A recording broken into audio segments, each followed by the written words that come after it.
में आता है वो निराकार लिंग रूप है। निराकार लिंग की पूजा भी होती है। वो है परमात्मा, यानी सभी आत्माओं से ऊंच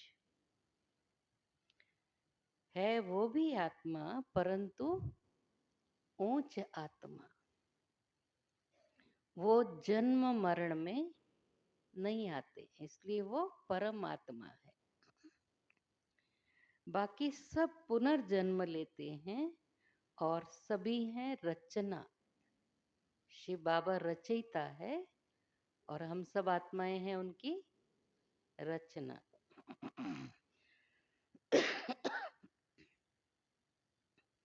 रचयिता तो एक ही बाप है। ब्रह्मा विष्णु शंकर भी रचना है। मनुष्य सृष्टि भी सारी है रचना। रचयिता को बाप कहा जाता है। पुरुष को भी रचयिता कहा जाता। स्त्री को एडॉप्ट करते हैं, फिर उसे क्रिएट करते हैं, फिर पालना भी करते हैं। बस विनाश नहीं करते। करते हैं क्या?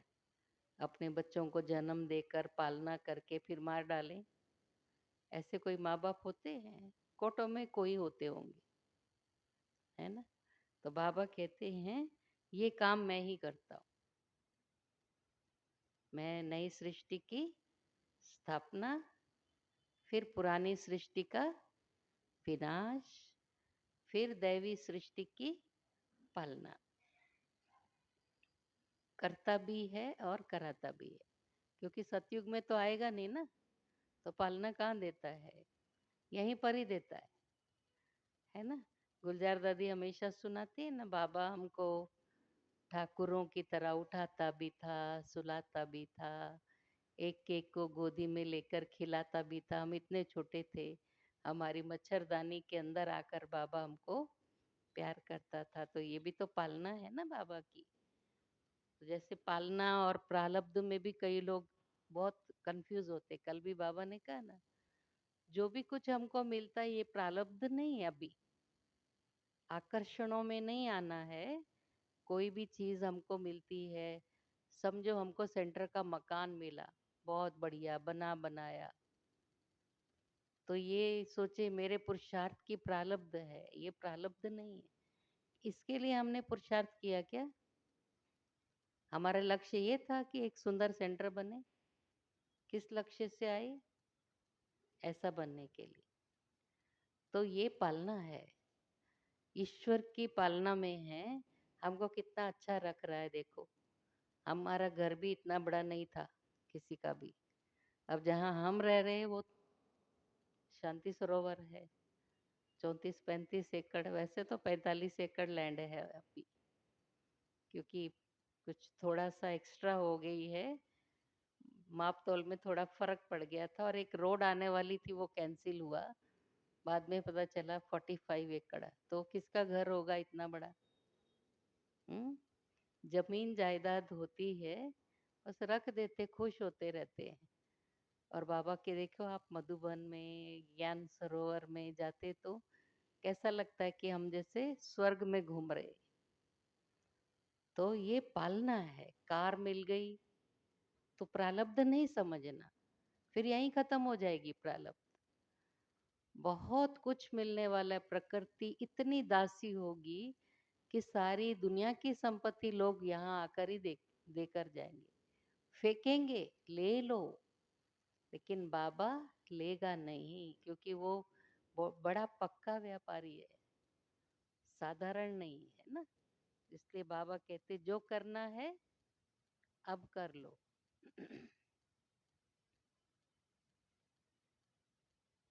रचयिता तो एक बाप है। ब्रह्मा विष्णु शंकर भी रचना है। मनुष्य सृष्टि भी सारी है रचना। रचयिता को बाप कहा जाता, पुरुष को भी रचयिता कहा जाता है। अच्छा, बाबा कहते वो क्रिएट करते लेकिन पालना भी करते हैं, विनाश कोई भी नहीं करते। बेहद का बाप जिसको परम आत्मा कहते। जैसे आत्मा का रूप बिंदी, वैसे ही परम पिता परमात्मा का रूप भी बिंदी है। बाकी इतना बड़ा लिंग जो बनाते वो सब भक्ति मार्ग में पूजा के कारण। बिंदी की कैसे पूजा करेंगी? अगर बिंदी के ऊपर मैंने एक फूल चढ़ा दिया, दूसरा बेचारा किसको चढ़ाया हुआ है, उसको समझ में ही नहीं आएगा ना। हम लोग जब हम पढ़ते थे ना, तो हमारी एक बुक में, संस्कृत में हमको एक स्टोरी बताई थी टीचर ने, संस्कृत की बुक में, कि एक बार एक भाई जो है वो गंगा स्नान करने गया, लेकिन उसके पास कुछ पूंजी थी, संपत्ति, वो कहाँ रखूं?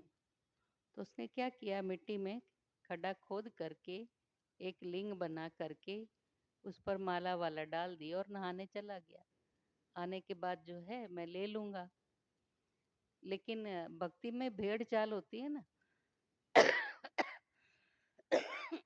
सॉरी। जो भी आए भक्त, उन्होंने समझा ये प्रथा है, वो लिंग बनाना है, फूल चढ़ाना है और फिर स्नान करना है। अब वो आया तो परेशान। अभी मैं अगर कोई दूसरे का लिंग तोड़ दूंगा तो पिटाई मेरी होने वाली है। तो ये अंधश्रद्धा की बाबा यहाँ कोई बात नहीं सुनाते हैं कि ऐसे लिंग बनाओ, ये करो। उसकी तो बेचारे की संपत्ति भी चली गई है ना। तो ये भक्ति मार्ग है। बाबा ज्ञान मार्ग में हमको रोशनी देते, हर बात की समझ से करना, जो भी करना है समझो भी, उसके परिणाम को भी देखो। इतना बड़ा लिंग बनाते सब भक्ति मार्ग में पूजा के कारण। बिंदी की पूजा कैसे कर सकते? भारत में रुद्र यज्ञ रचते तो मिट्टी का शिवलिंग और शालिग्राम बनाकर फिर उनकी पूजा करते। उनको रुद्र यज्ञ कहा जाता। वास्तव में असली नाम क्या है? राजस्व अश्वमेघ अविनाशी रुद्र गीता ज्ञान यज्ञ, जो शास्त्रों में भी लिखा हुआ है। अब आप बच्चों को कहते, अपने को आत्मा समझो। और जो भी सत्संग है उसमें आत्मा या परमात्मा का ज्ञान ना कोई में है और ना कोई दे सकते हैं। वहाँ तो कोई एम ऑब्जेक्ट होती नहीं। तुम बच्चे तो अभी पढ़ाई पढ़ रहे हो, तुम जानते हो आत्मा शरीर में प्रवेश करती है, आत्मा अविनाशी है और ये शरीर विनाशी है।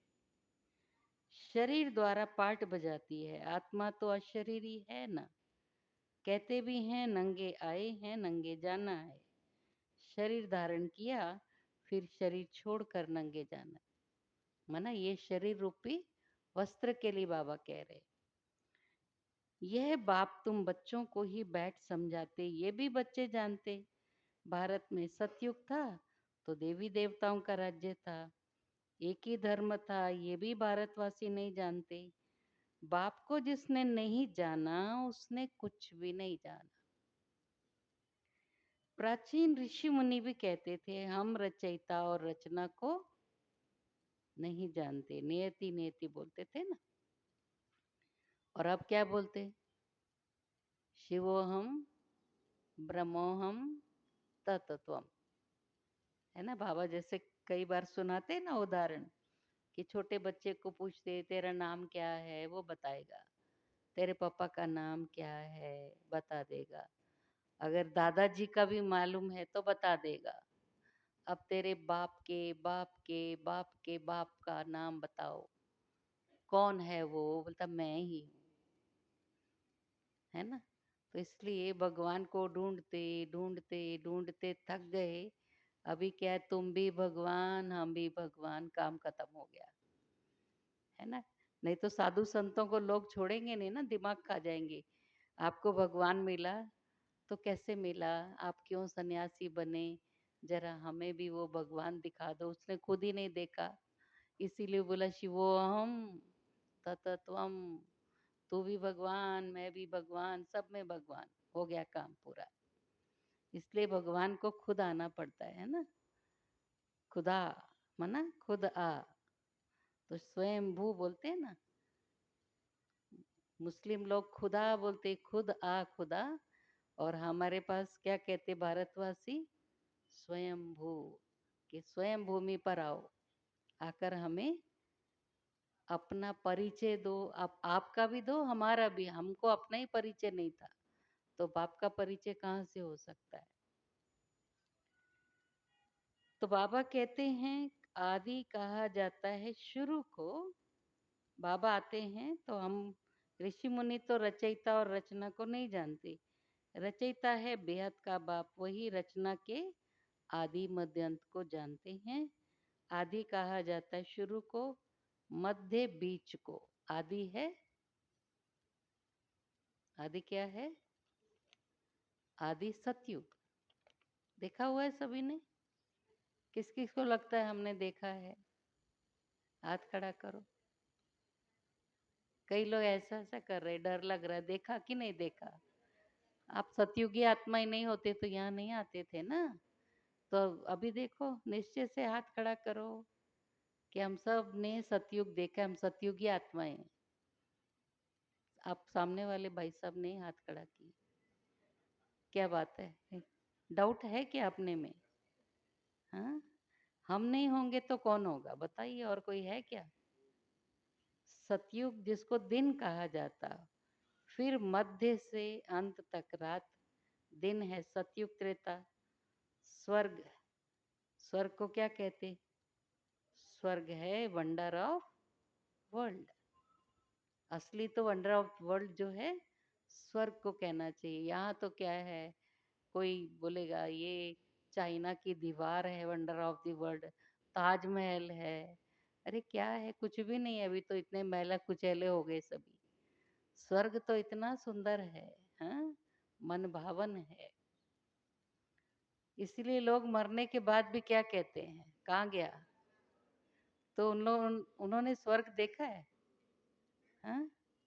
तो भी भारत में स्वर्ग था, ये याद तो आता है ना सभी को। स्वर्गवासी हुआ।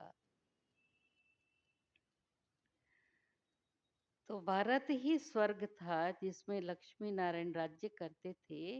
ये भारतवासी भी नहीं जानते। बाप अभी स्वर्ग की स्थापना कर रहे हैं। बाप कहते तुम अपने को आत्मा समझो, हम फर्स्ट क्लास आत्मा है। क्या रहा आज का स्वमान? सभी बोलो ना। फर्स्ट क्लास आत्मा है।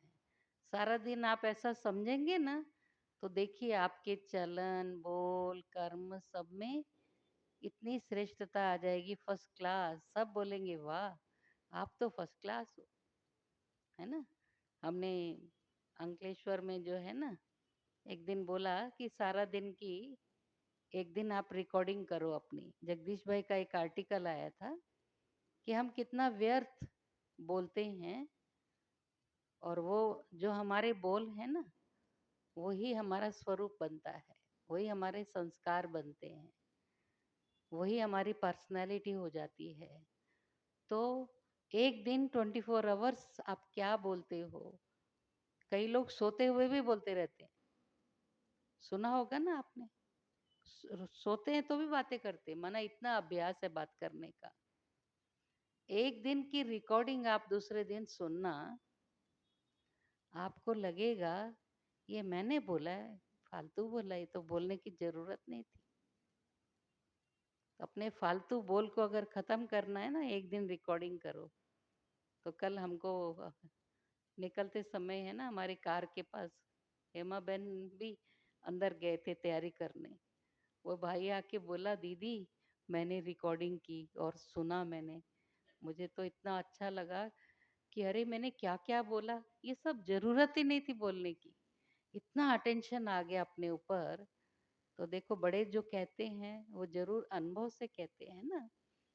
तो क्योंकि आजकल लोग साइकोलॉजी में ये बात कहते हैं कि पॉजिटिव थिंकिंग ज़्यादा नहीं होती है। अगर आप पॉजिटिव बोलते हो ना, वो आपकी थॉट बन जाएगी। हम जो बोलते हैं वही सोचते भी हैं। पहले हम ऐसा सोचते थे, जो हम सोचते हैं वो बोलते हैं, लेकिन जो हम बोलते हैं ना वो हम स्वरूप बनते हैं। जैसे हम फर्स्ट डे कोर्स में क्या बोलते हैं कि आप है ना सारा दिन अभ्यास करना, मैं आत्मा शांत स्वरूप हूँ, मैं आत्मा सुख स्वरूप हूँ, बोलना भी आप। तो देखो आपके अंदर वही चिंतन चलना शुरू होगा और वो चिंतन से आपका स्वरूप बन जाएगा। तो इसलिए आज बाबा ने स्वमान दिया है, हम फर्स्ट क्लास आत्मा हैं। इस समय मनुष्य मात्र सब देहाभिमानी है। बाप आत्मा अभिमानी बनाते हैं।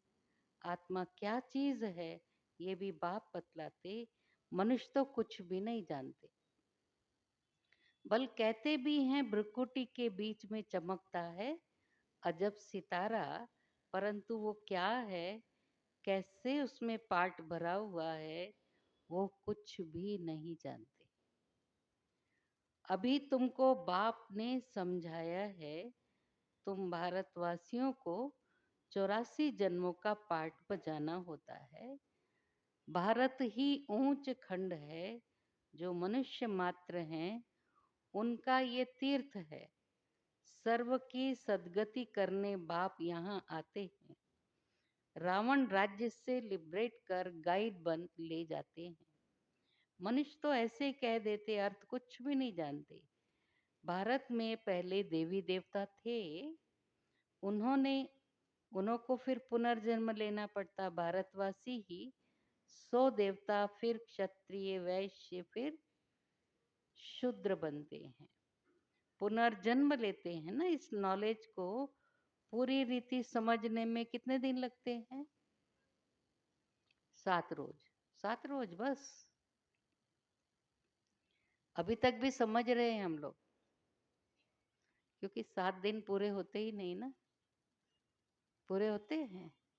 जिस दिन हम शरीर छोड़ेंगे ना, उस दिन हमारा 7वां दिन का कोर्स पूरा संपूर्ण और संपन्न बन गए तो कोर्स पूरा हो गया। क्योंकि कोर्स में फोर्स भर रहा है बाबा। अभी कई बातें पहले नहीं समझ में आती थी, धीरे धीरे अब ज्यादा अच्छा से समझने लगते हैं ना। ज्ञान सुनते सुनते जब ज्ञान को स्वरूप में ले आते हैं और फिर बाबा के महावाक्य पढ़ते या सुनते हैं तो बहुत अच्छे लगते कि कितना बाबा ज्ञान की गुह्यता में हमको ले जा रहा है।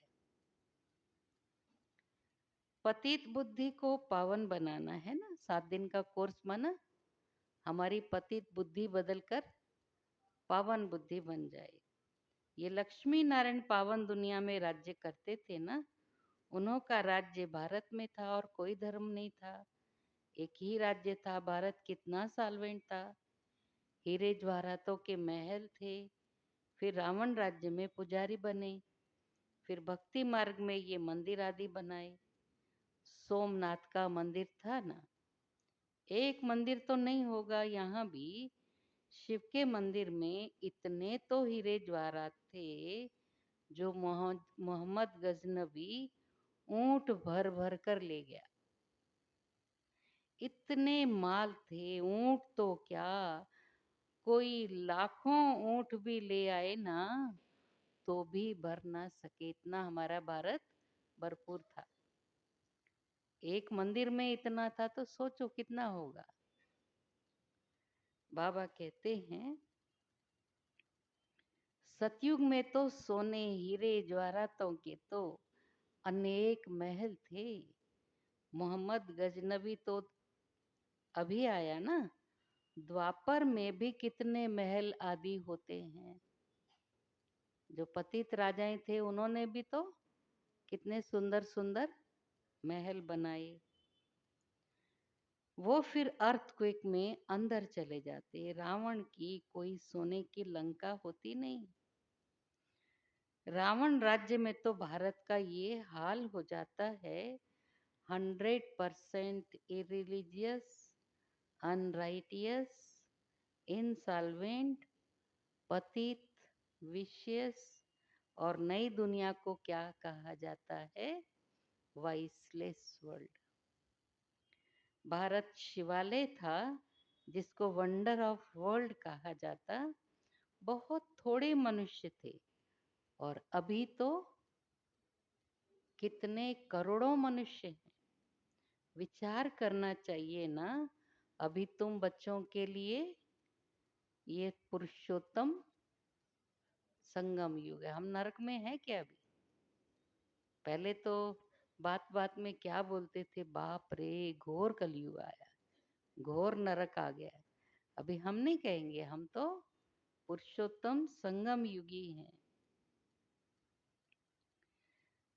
अभी तुम बच्चों के लिए पुरुषोत्तम संगम युग है, जबकि बाप तुमको पुरुषोत्तम पारस बुद्धि बना रहे हैं।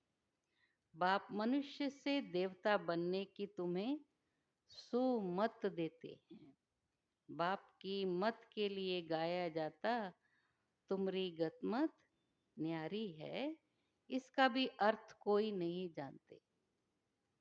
है ना, सिख लोग गुरुद्वारे में भगवान के आगे बोलते तुमरी गत मत तुम ही जानो और न जाने कोई, पर उनको पता भी नहीं है गति सदगति की श्रीमत बाबा दे रहा है। कम से कम हम भी आकर, हाँ, अपनी गति सदगति का वर्षा बाप से ले तो लें। लास्ट में आएंगे लेकिन मिलेगा कुछ भी नहीं, तब तो टू लेट का बोर्ड लग जाएगा। वैसे तो बहुत समय पहले बाबा ने बोला लग गया, याद है आप सभी को? अव्यक्त बाबा ने एक बार बोला टू लेट का बोर्ड लग गया। अब तो जो आत्माएं आएंगी ना, वो बहुत थोड़ी आत्माएं होंगी जो लास्ट में आकर फास्ट जाकर फर्स्ट में पहुंच जाएंगे। बहुत कम। बहुत एफर्ट करना, बहुत पुरुषार्थ करना, बहुत मेहनत करना आज के मनुष्यों से होता नहीं है। ब्राह्मणों में भी बहुत से लोग हिम्मत हार कर वापिस चले जाते हैं। अगर 100 सीढ़ी चढ़ने के बाद परमात्मा मिले और 80 सीढ़ी चढ़ के हम वापिस उतर जाते हैं, तो क्या कहेंगे उसको?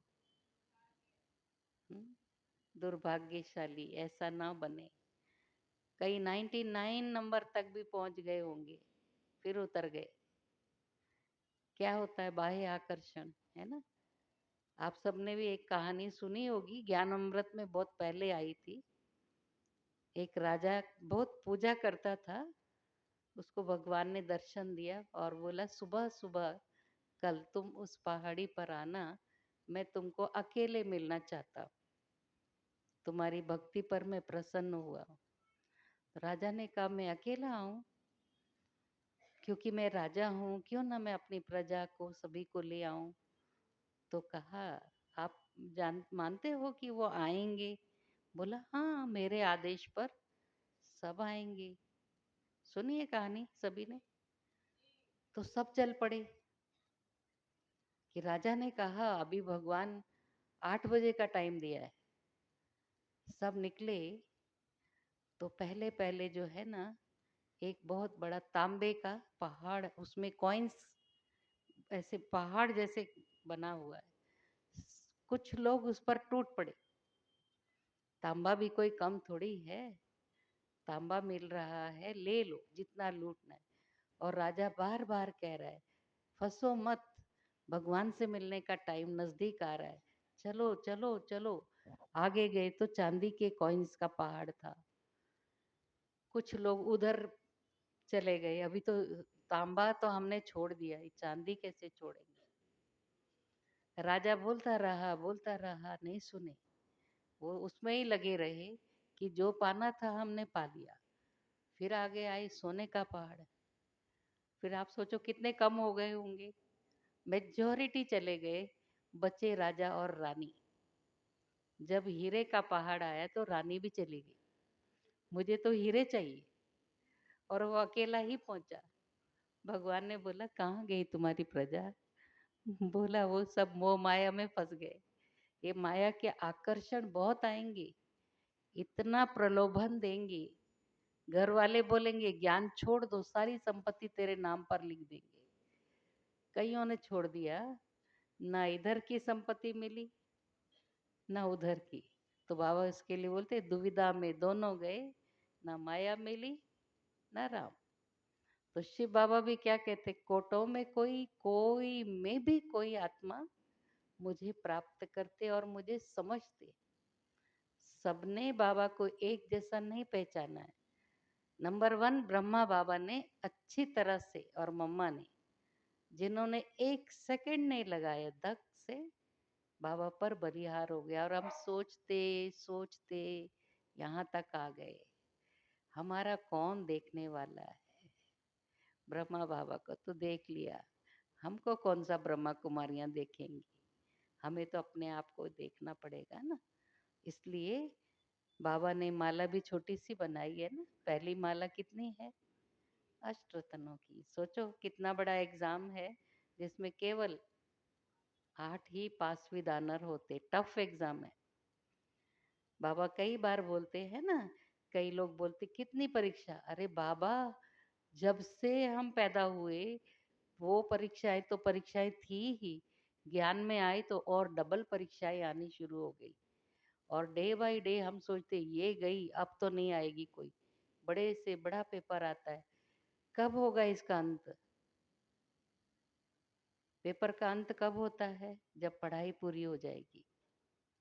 जब तक पढ़ाई है, एग्जाम भी है। जब तक पढ़ाई है, माया से लड़ाई भी है। तो इसलिए जिसको उच्च पद नहीं पाना हो तो आप छूट जाएंगे एग्जाम से, है ना। रमेश भाई एक और बहुत अच्छी स्टोरी सुनाते थे कि एक बार लोमड़ी, मालूम है ना, फॉक्स, सुबह सुबह निकलती है शिकार के लिए। उसको इतनी भूख लगी हुई थी, बोली मुझे हाथी मिले ना तो पेट भरेगा। अब इतनी सी लोमड़ी, कुत्ते जितनी तो रहती है, उसको उसका शेडो बहुत लंबा दिख रहा था ना, क्योंकि सुबह की हल्की हल्की धूप में हमारी परछाई बहुत बड़ी होती है। उसको ऐसा लग रहा था मेरा साइज हाथी जितना है, मुझे हाथी चाहिए। फिर धीरे धीरे जब सूर्य उदय होता रहता है, परछाई छोटी छोटी होती जाती। फिर उसने अपना लक्ष्य बदल लिया, अभी घोड़ा मिलेगा तो भी चलेगा। फिर और साइज छोटा हो गया, तब तक उसे कुछ मिला ही नहीं था। बोला बकरी मिलेगी ना तो भी चलेगा। और शाम तक उसका साइज इतना सा हो गया, तो क्या सोचा होगा? चूहा मिलेगा तो भी चलेगा। तो हम लोग जब ज्ञान में आते हैं, लक्ष्मी नारायण से कम नहीं। मैं तो लक्ष्मी नारायण ही बनूंगा। 2-4 थप्पड़ मिले माया के, बोलते जाने दो, सूर्यवंशी में नहीं, मैं तो चंद्रवंशी में आऊंगा। फिर और 2-4 थप्पड़ पड़े, बोलते नहीं नहीं बाबा, वो भी नहीं चाहिए, प्रजा में ही सही। दास दासी तो दास दासी। लास्ट में बोलते चंडाल तो चंडाल सही, चूहे जैसा। समझा? ये हमारा लक्ष्य बदलते हैं ना तो बहुत कुछ माया की मार खानी पड़ती है। तो ये विचार करने की बात है। बाबा कहते हैं, अच्छा, बाप तुमको पुरुषोत्तम पारस बुद्धि बना रहे, बाप मनुष्य से देवता बनने की तुम्हें सुमत देते। बाप की मत के लिए गाया जाता है, तुम्हारी गत मत न्यारी है। इसका अर्थ भी कोई नहीं जानते। बाप समझाते, मैं ऐसी श्रेष्ठ मत देता जो तुम देवता बन जाते हो। अब कलयुग पूरा होता है, पुरानी दुनिया का विनाश भी सामने खड़ा है। अभी तो दिख रहा है ना सभी को, खड़ा है या हो रहा है? बाबा कहते हैं मनुष्य बिल्कुल घोर अंधियारे में कुंभकर्ण की नींद में सोए पड़े, क्योंकि कहते शास्त्रों में लिखा है कलयुग तो अभी बच्चा है, 40,000 वर्ष पड़े हैं। 84 लाख योनियां समझने के कारण कल्प की आयु भी लंबी चौड़ी कर दी। वास्तव में कितनी है? 5,000 वर्ष। बाप समझाते तुम 84 जन्म लेते, न कि 84 लाख। बेहद का बाप तो इन सभी शास्त्रों आदि को जानते हैं, तब तो कहते ये सब है भक्ति मार्ग के जो आधा कल्प चलते, इससे कोई मुझे नहीं मिलते। ये भी विचार करने की बात है। अगर कल्प की आयु लाखों वर्ष दे फिर तो बहुत संख्या हो जानी चाहिए, जबकि क्रिश्चियन की संख्या 2000 वर्ष में, हाँ, कितनी हो गई है? भारत का असल धर्म देवी देवता धर्म है, वो चला आना चाहिए ना। परंतु आदि सनातन देवी देवता धर्म को भूल जाने के कारण कह देते हमारा तो कौन सा धर्म है? हिंदू धर्म है। हिंदू धर्म तो होता ही नहीं है। हिंदुस्तान में रहते हैं इसलिए हम हिंदू हैं। वो रिलीजन नहीं है। जैसे अमेरिका में रहने वाले क्या बोलते? हम अमेरिकन हैं। रशिया में रहने वाले रशियन हैं। तो ये तो पहचान है किस कंट्री के लोग हैं ये। इसमें धर्म की बात नहीं आती है। तो हम लोग तो क्या किए कि जहाँ के हम नागरिक है वही हमारा धर्म हो गया। तो बाबा कहते हैं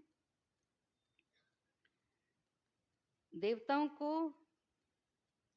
अच्छा, देवी देवता धर्म को भूलने से हमारा, कहते हमारा हिंदू धर्म है। हिंदू धर्म तो होता ही नहीं। भारत कितना ऊंच था। आदि सनातन देवी देवता धर्म था तो विष्णुपुरी थी। अब है रावणपुरी। वही देवी देवताएं 84 जन्मों के बाद क्या बन गए? देवताओं को वाइसलेस समझ, अपने को विशेष समझ, उन्हों की पूजा करते। सतयुग में भारत वाइसलेस था, नई दुनिया थी जिसको नया भारत कहते थे। ये है पुराना भारत। क्या भारत था? पुराना भारत क्या है? नई दुनिया में भारत ही नया था। अब पुरानी दुनिया में भारत भी पुराना हो गया। क्या गति हो गई? भारत ही स्वर्ग था और अभी नर्क है। हम कहाँ हैं? हम पुरुषोत्तम संगम युगी। पुरुषोत्तम नहीं भूलना। संगम तो हर युग के, दो युगों के बीच में है। लेकिन ये पुरुषोत्तम, पुरुषों में उत्तम बनने का युग है।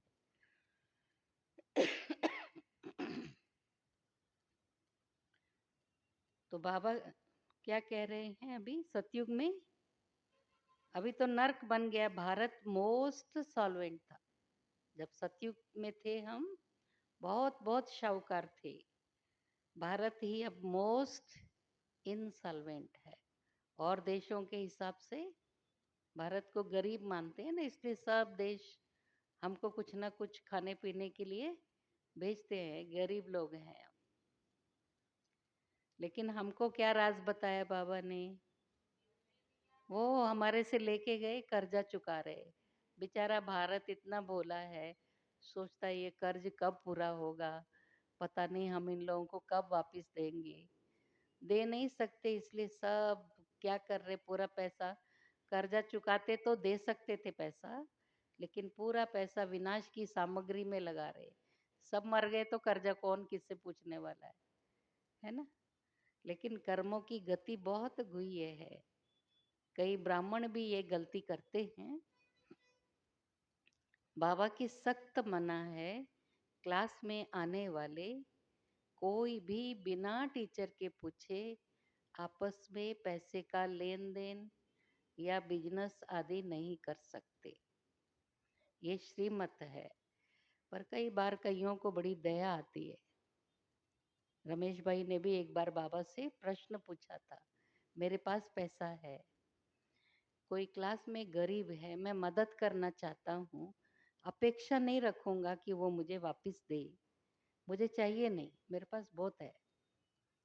तो क्या मैं ये कर सकता हूँ मदद, जिसको भी चाहिए? तो बाबा ने कहा बच्चे, मना हिसाब किताब तो बनता है या नहीं बनता है? मेरे पास बहुत है, मैंने आपको दे दिया, आपने लिया, आपके तरफ मेरा हिसाब किताब बना। अब आपको चुकाना तो पड़ेगा, इस जन्म में नहीं तो अगले जन्म में। किस तरह से चुकाएंगे वो भी मालूम नहीं। बाबा ने कहा तेरा तो पैसा जाएगा और मेरा तो सिक्की लदा बच्चा ही चला जाएगा। क्योंकि रोज क्लास में देखेंगे ना, आया रमेश भाई, वो आंख चुरा के चला जाएगा। फिर रमेश भाई की जरा भी नजर पड़ी, वो चाहता भी नहीं है लेना, ये मेरे को घूर रहा है ये। अब जो हमारी शुभ भावना, शुभ कामना, ब्राह्मण परिवार का प्यार, जो हम एक दूसरे से दृष्टि देते लेते, प्यार का भी अनुभव करते, शक्ति का भी, अब वो सोचते ये राक्षस मेरे को ही देख रहा है। भाषा भी बदल गई, भावनाएं भी बदल गई, और फिर धीरे धीरे आना बंद। और अगर रमेश भाई फोन करे अरे मेरे मीठे भाई, तुम क्लास में क्यों नहीं आ रहे हो? तो झूठ बोल देंगे, मैं तो बहुत दिन से बीमार पड़ा हूँ। तो झूठ देखो, कितना हिसाब किताब बनाते चले जाते हैं हम लोग। इसलिए ये लेन देन कभी नहीं, और कभी भी आप लिख लो, कोई ब्राह्मण के साथ अगर आपने बिजनेस किया, 100% असफल होगा। और दोनों दुश्मन बनेंगे, दोनों ज्ञान से जाते। ये प्रैक्टिकल अनुभव हमारी क्लास का सुना रही हूँ। कितना बोलने पर भी कुमारों ने आपस में यूनिटी करके एक फैक्ट्री बनाई। वो फैक्ट्री में कुछ फायदा नहीं हुआ, वो बोला तू ये ले ले, मैं ये ले लेता। वो बोला वो मैं मशीनें क्या सिर फोड़ूंगा, मैं मकान लेके क्या सिर फोड़ूंगा। पैसे का हिसाब किताब करो, अब कहाँ से करें? न मशीनें बिक रही, न मकान बिक, फैक्ट्री बिक रही। तो कितना आपस में ऐसे दुश्मन है, कुछ तो है ज्ञान में, लेकिन अभी ना तो वो समझते, हमारी टीचर भी हमको लाइक नहीं करती। और लास्ट में आके बोलते, दीदी इसको बोल दो, जरा आप ही बोलो, बाबा की श्रीमत क्या है, मेरा पैसा इसको वापस करना चाहिए। मैं, तुम श्रीमत पे चले क्या? अभी हमको क्यों बीच में घसीट रहे? हम क्या तुम्हारे वकील हैं क्या? हाँ, अब जैसे तुमने किया था अपने आप चुप तो करो, हम तो बीच में आने वाले ही नहीं, क्योंकि दोनों के बीच में हम दुश्मन बनेंगे। इसलिए कभी भी पैसे का लेन देन नहीं करना, याद रखना। ऐसे भी नहीं मेरे को 10 रुपया दे दो, 100 रुपया दे दो, अभी 1 घंटे में ला कर देती हूँ। ऐसा भी एक भाई ने क्या किया, मैं नहीं थी एक दिन, हमारे लौकिक माता जी को आके बोला, कोई माता उसके सामने दे के गई, बड़ा सा अमाउंट था, 1 घंटे के लिए दो, मैं फंस गया, मेरा पैसा करोड़ों, मैं वापिस आपको थोड़ा इंटरेस्ट के साथ ही दूंगा। और बहुत अच्छा था भाई, ऐसा भी नहीं कि अविश्वास करे, 2 घंटे में ला के देगा। आप आज तक भी नहीं दिया, आज तक भी उसके पास नहीं है। और वो अभी उसका ये धंधा हो गया, बस जहाँ भी जाना पैसे लेना क्लास वालों से, और इधर से भागा दूसरा। हम तो सब क्लासेस में अनाउंस कर दिए, इस नाम वाले भाई को कोई भी क्लास में आने नहीं देना, ये पैसा लूटता है सिर्फ। और जहाँ भी काम भी करेगा तो वहाँ पर भी मकान दुकान जो भी लेगा किराया नहीं देता है। तो बहुत कड़ा हिसाब किताब है। अभी हम ब्राह्मण बनने के बाद हमने कुछ नहीं किया है, मान लो, लेकिन पहले किया होगा, तो बहुत पैसा जाता है हमारा दवाइयों में, बीमारियों में। तो कई लोग पूछते आप लोगों को ये क्यों हिसाब किताब है? अब हमको तो याद नहीं है 63 जन्मों में क्या क्या किया है, कितनी गड़बड़ की होगी आप सोचो। एक जन्म में अगर हम किसी का कर्जा चुकाना है, कितना टेंशन होता है, इसको देना है, 10 लाख देना है, 10 लाख कहाँ से लाऊं? लेने में तो टाइम नहीं लगा, लेकिन देने में बहुत तकलीफ होती है। इसलिए बनाओ मत, बाबा कहते अब हिसाब किताब चुकतो करने का समय, वापिस घर जाने का समय। मत फैलाओ, जितना दाल रोटी खाओ, बाबा के गुण गाओ, बस। बहुत ज्यादा लालच में नहीं फंसो, ये माया का प्रलोभन है जो फंसाती है हमको। तेरा फर्टाइल बिजनेस है, और बढ़ा ले और बढ़ा ले, अभी समेटने का टाइम है।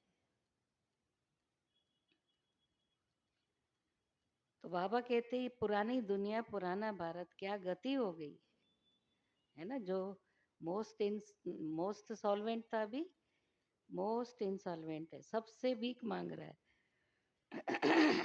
प्रजा से भी भीख मांगते हमारे मिनिस्टर आदि, जो टैक्स लगाते, ये सब क्या है? प्रजा से भीख मांगने का रॉयल तरीका। ये तो समझ की बात है ना, आज के देहाभिमानी मनुष्यों को थोड़ा पैसा मिला तो क्या समझते, हम तो स्वर्ग में बैठे हैं। सुख धाम स्वर्ग को बिल्कुल जानते नहीं, क्योंकि पत्थर बुद्धि हैं। अब उन्हें पारस बुद्धि बनाने के लिए 7 रोज की भट्टी में बिठाओ, क्योंकि पतित है ना, पतित को यहाँ बिठा तो नहीं सकते ना, यहाँ पावन ही रह सकते, पतित को अलाउ नहीं कर सकते। मधुबन की बात कह रहे, 7 दिन की भट्टी जब शुरू में बाबा ने कराई, कोर्स नहीं बोलते थे, भट्टी माना 7 दिन कोई भी याद ना आए। कुछ माताएं भट्टी में परम धाम जाके कर रहे हैं, जरा नीचे आ जाओ, भगवान नीचे आया हुआ है। अब भोग तो लग चुका, अभी भी कई लोग ऊपर ही गए हुए, ऊपर ही रह गए। बहुत देर से देख रही हूँ, नीचे उतर ही नहीं रही, इसलिए बोलना पड़ा मुझे कि अभी क्या संदेश लाए हो स्टेज पर आकर सुनाना, जो बहुत देर से ध्यान में गए हुए थे। तो बाबा कहते यहाँ पतित को नहीं बिठा सकते, यहाँ पावन ही रह सकते, पतित को अलाउ ही नहीं कर सकते। तुम अभी पुरुषोत्तम संगम युग पर बैठे हो, जानते हो बाबा हमको ऐसा पुरुषोत्तम बनाते हैं। ये सच्ची सत्यनारायण की कथा है। सत्य बाप तुमको नर से नारायण बनने का राजयोग सिखला रहे। ज्ञान सिर्फ एक बाप के पास है, जिसको ज्ञान का सागर कहा जाता, शांति का सागर, पवित्रता का सागर। ये उस एक की ही महिमा है, दूसरे कोई की महिमा हो नहीं सकती। देवताओं की महिमा अलग है, परम पिता परमात्मा शिव की महिमा अलग है। वो है बाप और श्री कृष्ण है देवता। सूर्यवंशी सो चंद्रवंशी सो वैश्यवंशी सो फिर शूद्रवंशी सो फिर अभी ब्राह्मणवंशी। मनुष्य हम सो का अर्थ भी समझते नहीं, हम आत्मा सो परमात्मा कह देते। कितना रॉन्ग है। अभी तुम समझाते हो भारत की चढ़ती कला और उतरती कला कैसी होती है। ये है ज्ञान, ये सब है भक्ति। सतयुग में सब पावन थे, राजा रानी का राज्य चलता था, वहां वजीर भी नहीं होता। अभी तो कितने वजीर है, सभी वजीर है, राजा तो कोई है ही नहीं। मंत्री माना क्या? हाँ, मिनिस्टर माना क्या है? वजीर। तो बाबा कहते वहां वजीर, क्योंकि राजा इतना बुद्धिमान होता है। बाबा यहाँ बुद्धिवानों की बुद्धि है ना, इतना बुद्धि अच्छी देता है, और इतनी पवित्र बुद्धि होती है। एक राजा ही अकेला अपना राज्य चला सकता है, राजा के, क्योंकि जो श्रीमत पर चलते हैं उनकी मत पर सारी प्रजा, सारे दास दासियां सब चलेंगी। इतना श्रीमत का बल है।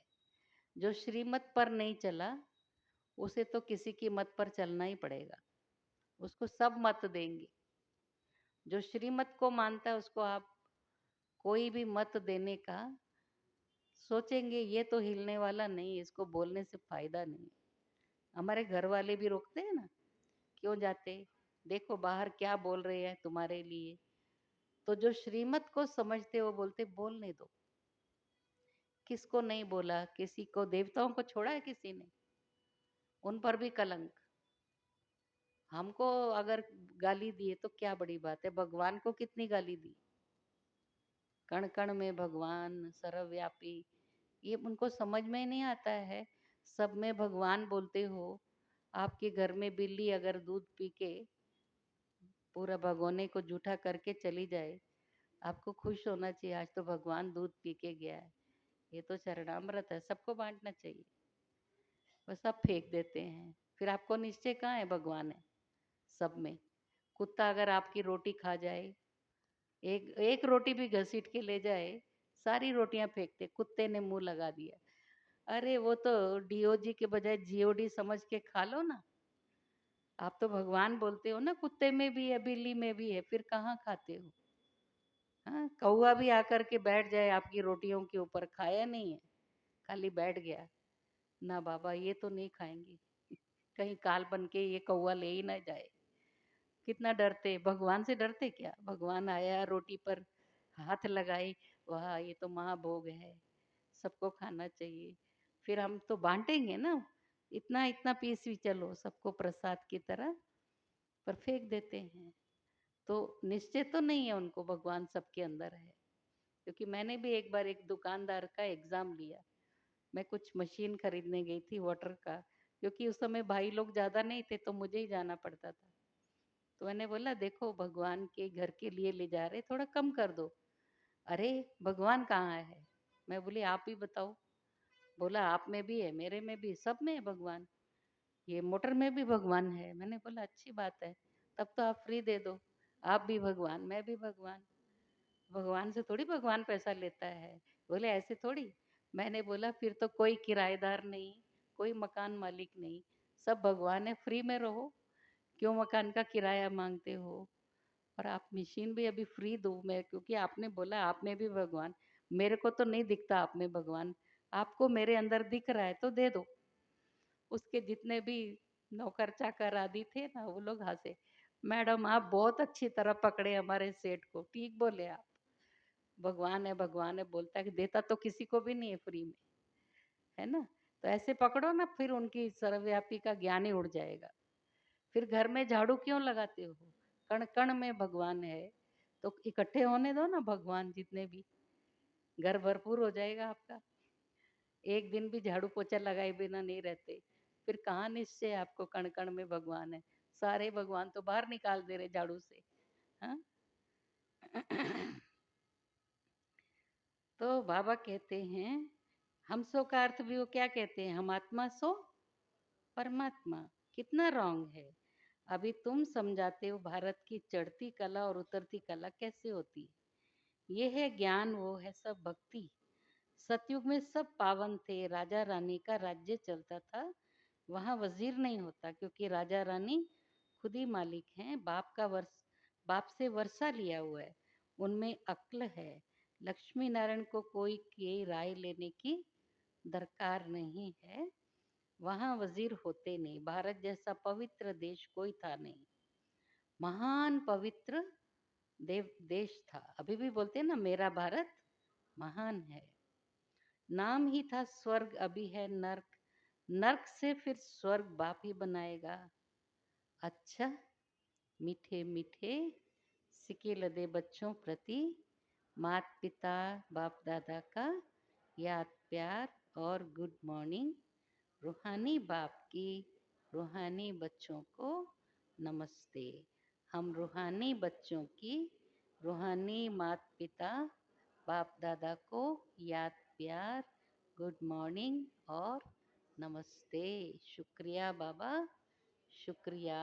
पद्मा पदम बार आपका शुक्रिया। कितना शुक्रिया करना चाहिए। हर श्वास कितना बाबा हमको सुखी बनाता है, कितना हाँ अपार धन देता है। ज्ञान धन सबसे श्रेष्ठ धन है। तो आज बाबा ने सार में धारणा के लिए बताई हैं बातें। देखो सारी मुरली का सार दो बातों में आ जाता है, दो ही बातें। इसलिए बोलते हैं ना, सत्संग की दो बातें तो याद रखनी चाहिए, दो शब्द, तो भी आपकी सदगति हो जाएगी। तो ये यहाँ से ही निकला है ना। तो ये सार में दो बातें हैं। एक, बाप की सुमत पर चलकर मनुष्य से देवता बनना है। क्या बनना है? जो माताएं ध्यान में गई हैं वो देखो जरा क्या बन रहे। क्या बनना है मनुष्य से? हाँ, ध्यान में नहीं जाओ अभी, पूरा हो गया भोग का पाठ। हाँ, इस सुहावने संगम युग पर स्वयं को पुरुषोत्तम पारस बुद्धि बनाना है। इस सुहावने संगम युग पर स्वयं को पुरुषोत्तम पारस बुद्धि बनाना है। दूसरा, 7 रोज की भट्टी में बैठ पतित बुद्धि को पावन बुद्धि बनाना है। सत्य बाप से सत्य नारायण की सच्ची कथा सुन नर से नारायण बनना है। 7 रोज की भट्टी में बैठकर बुद्धि को पावन बुद्धि बनाना है, पतित बुद्धि को पावन बुद्धि बनाना है। और सत्य बाप से सत्यनारायण की सच्ची कथा सुन नर से नारायण बनना है। बाकी जो दुनिया में सुनाते सत्यनारायण की कथा, वो तो आती है ना सभी को। वो कथा में क्या है? हाँ, लीलावती कलावती की कहानी है ना। उन्होंने कहानी सुनी नहीं। अब मैं एक बार, हमारे कोई क्लास में आने वाले भाई ने बोला हमारी बहन के घर में सत्यनारायण की कथा है, आप चलना, आप सच्ची कथा सुनाना। तो वो कथा पूरी होने के बाद मैंने बोला पंडित जी, आपने वो कथा तो सुनाई नहीं जो लीलावती और कलावती ने सुनी। आपने तो ये बताया लीलावती को ऐसा हुआ, उसने पैसे को पत्र पुष्प बोला तो वो बन गया, पत्र पुष्प बन गया। वो कथा कहाँ गई? बोले वो तो हमारे पूर्वजों ने भी नहीं सुनी है। फिर देखो ना बेचारे, हाँ जी करते जाते। वो कथा का सुनने के बाद प्रसाद भी लेके जाना। वो प्रसाद कौन सा है? तो बोला यही। मैंने बोला यही प्रसाद होता तो ऐसे नहीं डूबते कोई पानी में। ऐसा नहीं होता दुर्गति ये प्रसाद नहीं खाने से। जो प्रसाद भगवान देता है वो मुक्ति और जीवन मुक्ति का प्रसाद देता है। वो मिला आपको? बोला नहीं, समझना पड़ेगा आपके पास आके, अभी तक तो आया नहीं वो पंडित जी। क्योंकि वो सच्ची कथा सुनाएगा ना। हमारे पास एक क्लास में पंडित जी आता था, चिकटपल्ली में, बहुत साल पहले, अभी तो शरीर छोड़ दिया। तो उसका बाप भी पंडित जी था, और वैसे वो यूपी के थे परंतु यहाँ कुछ नौकरी भी करते थे और पंडिताई भी। सबके घर में कथा सुनाना सीधा मिलता है तो वो बहुत, उससे उनका पेट भर जाता है। अब ये जब से ज्ञान में आया सत्यनारायण की सच्ची कथा, लीलावती कौन है? आत्मा। और आत्मा सतयुग से लेकर 16 कला से फिर 0 कला तक आती ना, वो कलावती भी आत्मा है, लीलावती भी आत्मा है। कथा सुनाने वाला शिव बाबा सत्य स्वरूप, उसकी सत्य कथा सुनने से हम लक्ष्मी और नारायण बनते। ये सत्यनारायण की कथा का सार है। तो वो सबको बहुत डिटेल में आत्मा परमात्मा सारा ज्ञान देके सत्यनारायण की कथा। ये पंडित तो पागल हो गया। अब पंडित जी आप नहीं आना, सिर्फ आपका बाप ही आए। तो वो बोला बहन जी मेरा तो खाना पीना बंद हो गया पूरा। तो हमने बोला कोई बात नहीं पंडित जी, आप तो बाबा के पक्के बच्चे हो ना। हमारी माताएं बुलाती हैं आलतू फालतू पंडितों को, उनको बोलेंगी। अब माताओं को बोला, जो पवित्र माताएं हैं ना, ये ब्राह्मण है और लौकिक में भी ब्राह्मण है, तो आप लोग सब जो भी सीधा देते हो ना, इसको ही सीधा दे। वो तो, उसका बाप को इतना गुस्सा आया कि तू झूठी कथा सुना के इतना कमा रहा है, मैं सच्ची सुनाता हूँ, मेरे को तो इतना नहीं मिलता। तेरे तो कुर्ते पजामे का भी ढेर लग गया, वो धोती कुर्ता सभी देने लगे। कोई चप्पल देते थे, कोई कुछ। और फिर हम बोलते थे जो चाहिए वो बोलो, कुछ चादर दे दो, कोई ये दे दो, कोई वो दे दो। बोला मेरे को इतना क्या करना है, ये भंडारे में सफल करो, है ना। तो ऐसा बाबा तो भंडारा भरपूर करता है। थोड़ी परीक्षा आने पर डरना नहीं, है ना। छप्पड़ फाड़ कर देता है, बोलते हैं ना, वो देने पर आ जाए तो छप्पड़ फाड़ कर देता है। वरदान है हर खजाने को, ध्यान से सुनना, देखो वरदान है ये। सोए तो फिर क्या बोलेंगे, भगवान जब भाग्य बांटने आया तो तुम छन्नी लेके भागे थे क्या? पूरा भाग्य बह गया। हाँ, तो हर खजाने को बाप के डायरेक्शन प्रमाण कार्य में लगाने वाले ऑनेस्ट व ईमानदार भव। हर खजाने को बाप के डायरेक्ट, ये खजाने किसके द्वारा मिले? बाबा से ना। जिसका खजाना होता है यूज करने से पहले उसको पूछना होता है ना। तो डायरेक्शन प्रमाण कार्य में लगाने वाले, ऑनेस्ट माना ईमानदार भव। ऑनेस्ट अर्थात ईमानदार, उसे कहा जाता जो बाप के प्राप्त खजानों को बाप के डायरेक्शन बिना किसी भी कार्य में नहीं लगाएं। जैसे मैंने बोला ना पैसे का लेन देन, शिव बाबा को हमने कहा तन भी तेरा, मन भी तेरा, धन भी तेरा, फिर बिना पूछे कैसे दिया आपने किसी को? उल्टे पुल्टे कार्य में भी नहीं लगाना। और बाकी हमारा समय खजाना, हमारे श्वास भी खजाना है, ज्ञान भी खजाना है, शक्तियाँ भी खजाना है, गुण भी खजाना, बहुत खजाने हैं ना। सब डायरेक्शन प्रमाण यूज करना है। अगर समय वाणी कर्म श्वास व संकल्प पर मत या संग दोष में व्यर्थ तरफ गवाते हो, स्वचिंतन के बजाय पर चिंतन करते हो, स्वमान के बजाय किसी भी प्रकार के अभिमान में आते हो, श्रीमत के बदले मनमत के आधार पर चलते हो, तो ऑनेस्ट नहीं कहेंगे। ये सब खजाने विश्व कल्याण के लिए मिले हैं, तो उसी में लगाना है, अर्थात ऑनेस्ट बनना है। स्लोगन है, अपोजिशन किसे करना है? अपोजिशन माया से करनी है, दैवी परिवार से नहीं। एक हंसी की बात बताती है, हमारी दादियां बहुत भोली इनोसेंट है ना। आपने कभी दादियों की सुना है, देखा है? किस किस ने दादियों को देखा है और मिले हैं? उनके बोल कैसे रहते हैं? उनको इस दुनिया का ज्ञान है। तो मैं जानकी दादी की बात सुनाती हूँ। चंद्रबाबू नायडू जब सीट से उतर गया ना, तब वो हैदराबाद में दादी से मिला। तो आप क्या करते हो? बोला अभी हम अपोजिशन में हैं। दादी कहती नहीं, अपोजिशन नहीं करना, पोजीशन में।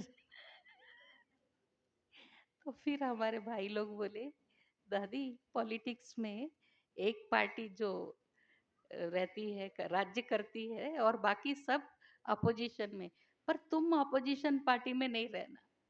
वो बेचारा हंस रहा था, मुस्कुरा रहा था कि कौन से दुनिया के फरिश्ते। देखो, एक बार ऐसी हमारे पास पुष्प शांता दादी जो कोलाबा में रहते थे ना, तो उनका लौकिक भाई भी हैदराबाद में, वो ज्ञान में ही थे, यज्ञ से एक बार निकल गए, फिर चल रहे थे। तो वो हमारे फादर को, लौकिक फादर को, हमारी भी गीता पाठशाला थी तभी, बोले भाई साहब यहाँ का, मना उनको बोलना था कि हैदराबाद का क्लाइमेट बहुत अच्छा है। तो बोले सरदार जी, ये हैदराबाद की नेचुरल कैलेमिटी बहुत अच्छी। अब उनको हंसी तो आ रही थी, अब इतनी बड़ी दादी के सामने हंसना भी अच्छा नहीं लगता ना, इंसल्ट जैसा।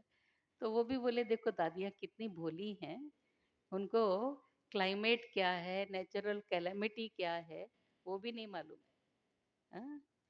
नेचुरल कैलेमिटी किसको बोलते हैं? प्राकृतिक आपदाओं को, है। तो इसलिए माया से अपोजिशन करना, कभी दैवी परिवार से अपोजिशन करेंगे तो पोजीशन में नहीं आएंगे, दैवी परिवार से नहीं करना कभी भी। अव्यक्त इशारे हैं, संकल्पों की शक्ति जमा कर श्रेष्ठ सेवा के निमित्त बनो। सभी आत्माएं एक ही बेहद का परिवार है। अपने परिवार की कोई भी आत्मा वरदान से वंचित न रह जाए, ऐसे उमंग उत्साह का श्रेष्ठ संकल्प दिल में सदा रहे। अपनी प्रवृत्तियों में बिजी नहीं रहना, बेहद की स्टेज पर स्थित हो, बेहद की आत्माओं की सेवा का श्रेष्ठ संकल्प करो, यही सफलता का सहज साधन है। ओम शांति।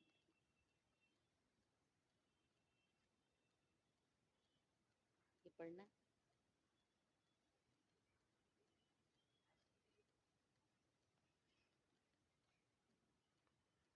आज का डेट से है, हर एक के ये पवित्र स्वरूप स्थिति का सप्ताह चल रहा है। हर एक के स्वभाव, संस्कार और संगठन के बीच रहते यही स्मृति रहे कि मैं होली हंस हूँ। ये हमारा गुण है ना। हम कौन हैं? वैसे भी हमारा यूनिफॉर्म से हमको देखकर लोग क्या कहते, कुछ लोग एंजल बोलते, कुछ लोग बोलते हंस जा रहे हैं। शक्ति है, देह के भान से न्यारे मस्तक के बीच चमकती हुई मणि हूँ। ज्ञान सूर्य बाबा की किरणों के नीचे अपने पवित्र स्वरूप की स्थिति का अनुभव कर रही हूँ। मुझ आत्मा से पवित्रता की शक्तिशाली किरणें निकल वातावरण को शुद्ध और पावन बना रही है। ये महसूस करना।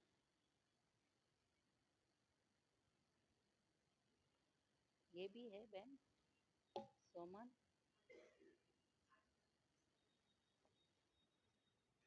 पत्र पुष्प में तो पढ़ना नहीं है, ये पत्र पुष्प भी पढ़ना है क्या? ये भी हो गया ना।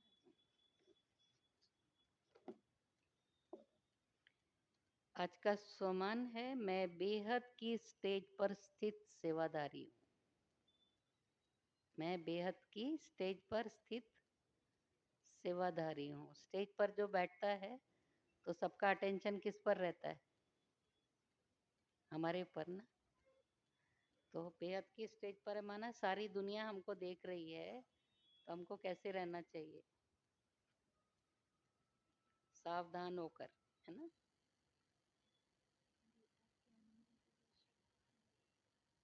कितनी देर, क्या अनुभव सुनाना है? कौन सा अनुभव सुनाना है वो भी बताओ। कितना देर? ओम शांति। आप सब हमको पहले यहाँ देखा हुआ है ना सभी ने? कौन कौन है जो पहली बार देख रहे हैं? अच्छा, जिन्होंने देखा है वो कितने हैं? कम लोग हैं।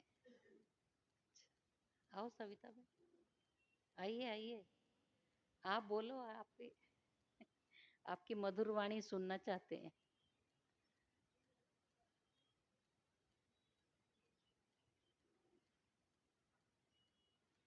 हमारी सविता बहन बहुत प्यार की मूर्ति हैं और बहुत बहुत बहुत पवित्र स्वरूपात्मा, वाइब्रेशन बहुत पावरफुल है। और वैसे हम जो है ना नेचुरोपैथी के लिए आते हैं तो दो जगह ही हमको फ्लाइट मिलती है, या तो वाया सूरत वाया बड़ौदा। कभी सूरत की सूरत देखने को मिलती, कभी कभी नहीं मिलती है। फ्लाइट के टाइमिंग्स कुछ ऐसे रहते गड़बड़ी, या इधर का चार्ज ज़्यादा रहता है। हमको जहाँ से चार्ज कम होता है, जब जो टाइम कन्वीनियंट रहता है। तो आज के दिन की एक ही फ्लाइट थी, वो सूरत से ही थी, वो भी रात की है। तो हमने सोचा सतगुरु आ रहे हैं, क्यों ना सूरत वालों को अपनी सूरत दिखा दे। और अपनी प्यारी, हाँ, सूरत की मूर्ति को भी देख करके आए, क्योंकि हमको वहाँ से हम एक एक मूर्ति वहाँ से भी उठा के लेके आए हैं, हेमा बहन को। और एक हमारे साथ भी आई हुई है प्रतिमा बहन। हमको आते समय ललित भाई बोला कि, मैंने बोला हम हेमा बहन को ले जाना चाहते हैं, और जो भाई है वो वहाँ एक रात रुक सकता है, नहीं वो आपको वहाँ रख के आ जाएगा। हमने बोला हम क्या मूर्ति है जो हमको वहाँ जाके रख देगा। तो हम उनकी मूर्ति को ही उठा के ले आए, बोले हम उसको वहाँ जाके रख देंगे।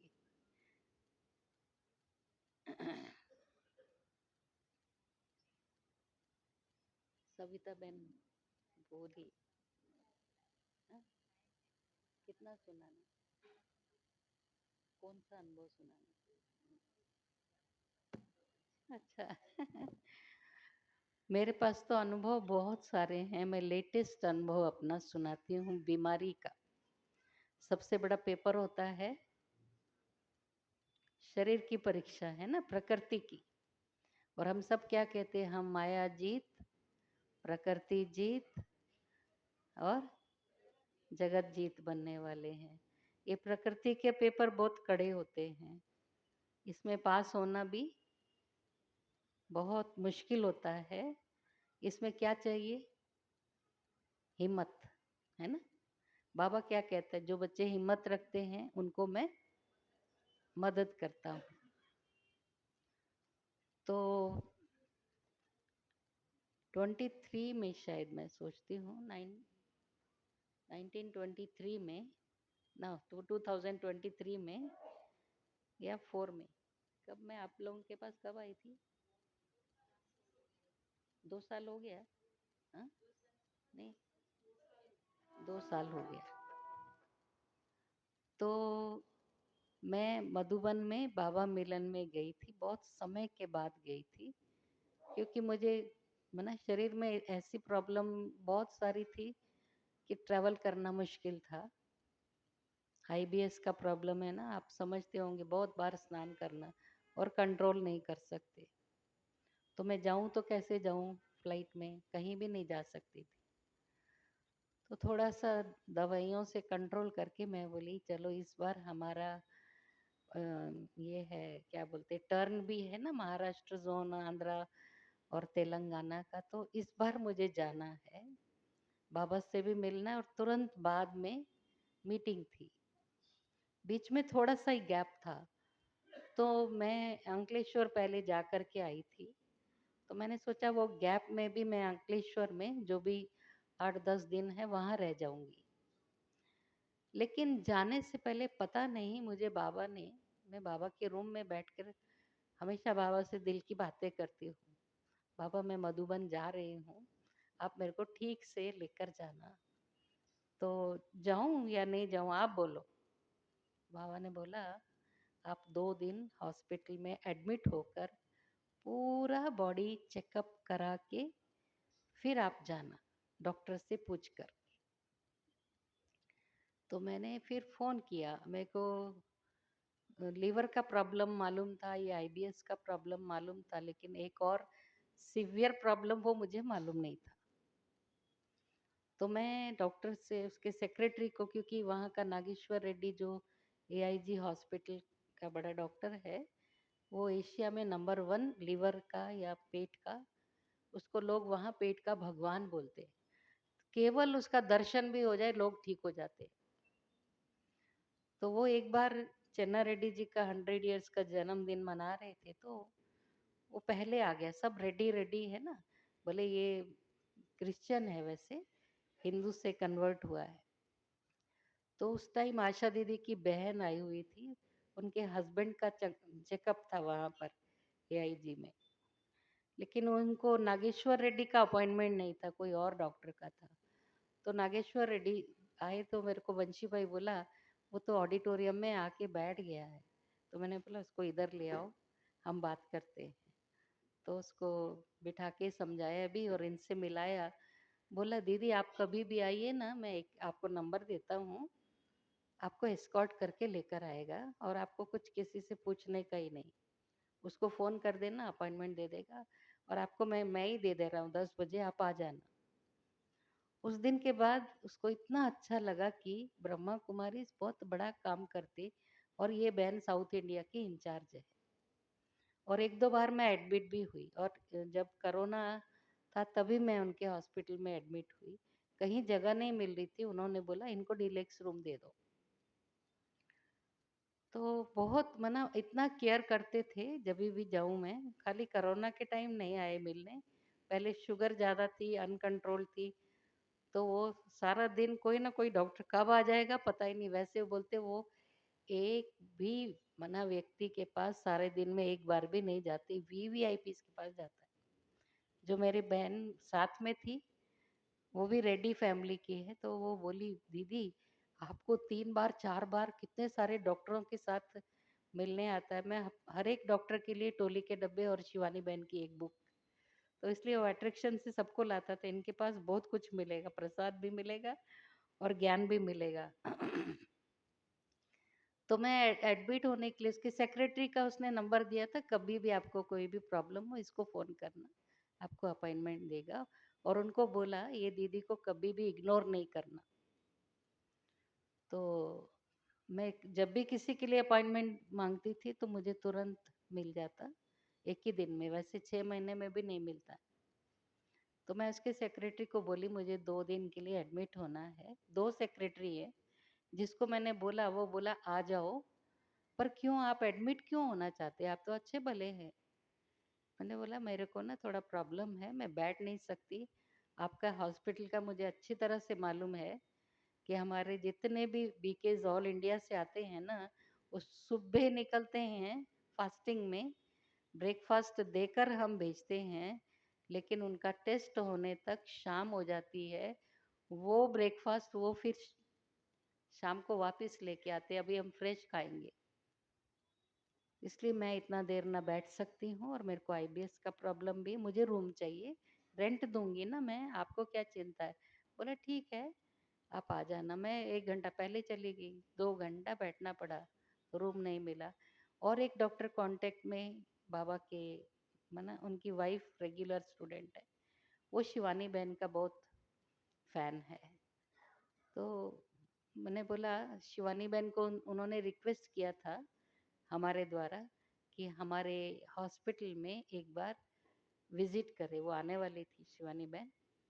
तो मैंने कहा कि आपका वो काम पूरा हो गया, शिवानी बहन ने यस किया है, वो आने वाली है, तो इधर भी विजिट करेगी और जहाँ मेरी सर्जरी हुई वहाँ पर भी जाएंगी वो, दूसरे हॉस्पिटल में भी।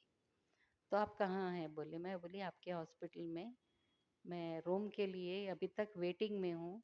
बोले दीदी मैं आज ही आउट ऑफ स्टेशन था तो आया हूँ, अभी आ रहा हूँ, आपको तुरंत मिल जाएगा। तब तक मैं रूम में चली गई और उसको सेक्रेटरी को फ़ोन करती रही, सर हैं अवेलेबल? तो मेरे पास अभी तक उन मना आपने मिलाया क्यों नहीं है? अभी मिला था, अभी मिला था, अभी मिला था, करता रहा मना मैं दोपहर के 12 बज गए तब मेरे पास वो डॉक्टर आया जिससे मैंने बात की थी, संदीप। बोला दीदी अभी तक फास्टिंग में है। मैं बोली कल रात को 7 बजे 1 कप सूप पिया हुआ है, पानी भी नहीं पिया है, फास्टिंग में हूँ, मेरा कोई टेस्ट नहीं हुआ, एक ब्लड टेस्ट हुआ है बस। तो बोला चलो दीदी मैं एंडोस्कोपी कर देता हूँ।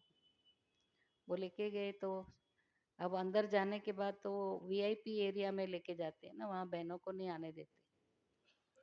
तो मैं सोची जिस रूम के आगे स्ट्रेचर रखते थे अभी बुलाएंगे, नहीं बुलाए। और जब डॉक्टर आता है तब तक तो हमको बेहोश कर देते हैं ना। डॉक्टर कब एंडोस्कोपी करके चला गया मुझे पता भी नहीं चलता। तो मैं बोली हो गया? बोले हाँ, डॉक्टर आया भी और गया भी, अभी मैं और किस पर चिल्ला सकती हूँ, क्या बोल सकती हूँ। 3:30 बजे हम आए रूम में, तो एक डॉक्टर आके बोला कि आपको एक 15 मिनट और वेट कर सकते हैं, क्योंकि आपका अभी ये भी कर देते हैं, पेट का भी जो क्या है लीवर का ना अल्ट्रासाउंड करना है, मशीन बस लिफ्ट में ही है। वो 5 बजे आए, तो 5 बजे तक मैंने 22 आवर्स हो गया मेरे को, ना पानी ना खाना।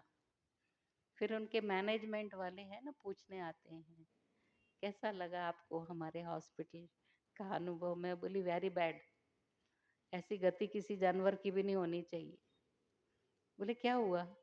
मैंने बोला मैं सुबह 8 साढ़े 8 बजे यहाँ आई हूँ और कल रात से मैंने पानी भी नहीं पिया हुआ है 7 बजे के बाद। आप सोचो ये मार्च का महीना है, किसी पक्षी को भी पानी नहीं मिले तो वो बेहोश हो जाता है। खाना नहीं दो, पानी नहीं दो, वो मैं तो डायबिटिक भी हूँ और आपको जरा भी वो नहीं है। डॉक्टर अभी तक मिला नहीं है, आप मेहरबानी करके मेरा मैसेज दे दो कि मुझे डिस्चार्ज कर दे और मैं चली जाती हूँ। फिर वो संदीप सर को ही बुलाई। नहीं आपको संदीप सर देख रहे, मिसअंडरस्टैंडिंग हो गई। मैंने बोला मैं नागेश्वर रेड्डी जी के लिए आई थी, वो तो बाई चांस आ गए, तो एंडोस्कोपी हो गई। तो फिर वो उन्होंने फिर नागेश्वर रेड्डी को फ़ोन किया कि दीदी नाराज होकर जा रहे हैं, वो बिलिंग बोले कि हम बाद में कर देंगे ऑनलाइन, वो बिल दे दो। और बेचारा भागा भागा आया, पहले तो आधा घंटा सभी को डांटा कि मुझे बताया क्यों नहीं। बोला आई एम वेरी सॉरी दीदी, जिसको आपने फ़ोन किया ना वो सेक्रेटरी को बैक पेन बहुत था, मना डिस्क प्रॉब्लम था, तो वो तो घर चला गया। मैंने बोला अभी तक तो हमारे से बात करके यही नहीं बोल रहा मैं घर में हूँ, आएंगे सर, अभी तक हम आपके इंतज़ार में हैं। तो फिर आपको डिस्चार्ज लेना है, पेमेंट की ज़रूरत नहीं, आप चले जाओ, लेकिन एक 10-20 मिनट मुझे देंगे क्या? मेरे को ज़रूरी बातें बोलनी है आपसे, आपकी हेल्थ के बारे में। तो जो भी टेस्ट किए हैं वो ठीक नहीं है, आपको बहुत मना हमको डीपली टेस्ट करना है। तो क्या आप अभी अर्जेंट है, आपको जाना है? तो एक बड़ा प्रोग्राम भी था इंटरनेशनल लेवल का, बाहर वालों का, उसमें हमको इनवाइट किया था, मृत्युंजय भाई था, जैना बहन आई थी, फिर उषा बहन भी आई। तो मेरा मेन सेशन में था, वो उषा बहन को ब्रेकआउट सेशन बाकी सबको। तो मैंने बोला मृत्युंजय भाई आप उषा बहन को तैयार किए हैं, तो मैं तो नहीं आऊँगी, मैं हॉस्पिटल में हूँ, और वो उषा बहन को देना। फिर वो डॉक्टर बोला आपको वहाँ जाना ज़रूरी है, तो माउंट आबू से आने के बाद मैं आपको 4 घंटा मुझे टाइम दे दीजिए, मैं किसी को अपॉइंटमेंट नहीं दूँगा। तो मेरी साथी बहन बोली कि कोई बात नहीं, दीदी की तकलीफ ऐसी है तो वहाँ दीदी नहीं जाएँगे, माउंट आबू तो बाद में जाना है, तो हम रुक जाते हैं, कल सुबह हो जाएगा? बोला हाँ। रात को ही फ़ोन किया सभी डॉक्टरों को और पूरे टेस्ट लगभग 6 घंटे में हुआ और उसमें कैंसर, ब्रेस्ट कैंसर डिटेक्ट हुआ, लेकिन बायोप्सी करने के लिए लेडी डॉक्टर अवेलेबल नहीं थी।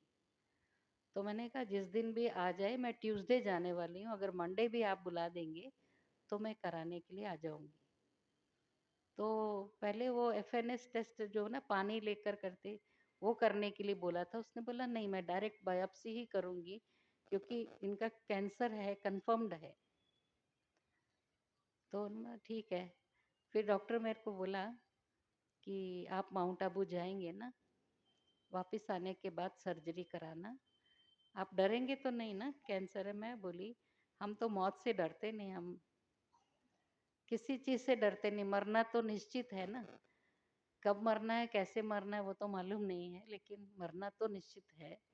मुझे तो अभी तक मालूम ही नहीं था मुझे कैंसर है। मैं खुश रहती हूँ और सबको खुश करती हूँ। मुझे कुछ भी नहीं होगा। तो बोला आप बड़े कॉन्फिडेंस वाले हैं, आप ज़रूर इस पर विजय प्राप्त कर लेंगे। हाँ, मैं बोली कोई बात नहीं।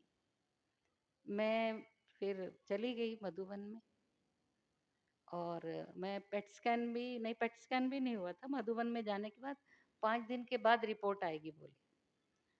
और मैं अंकलेश्वर के लिए निकल गई और भानु बहन को बोली अहमदाबाद में रात को रुकूंगी, मॉर्निंग क्लास के बाद नाश्ता करके मैं अंकलेश्वर जाने वाली हूँ।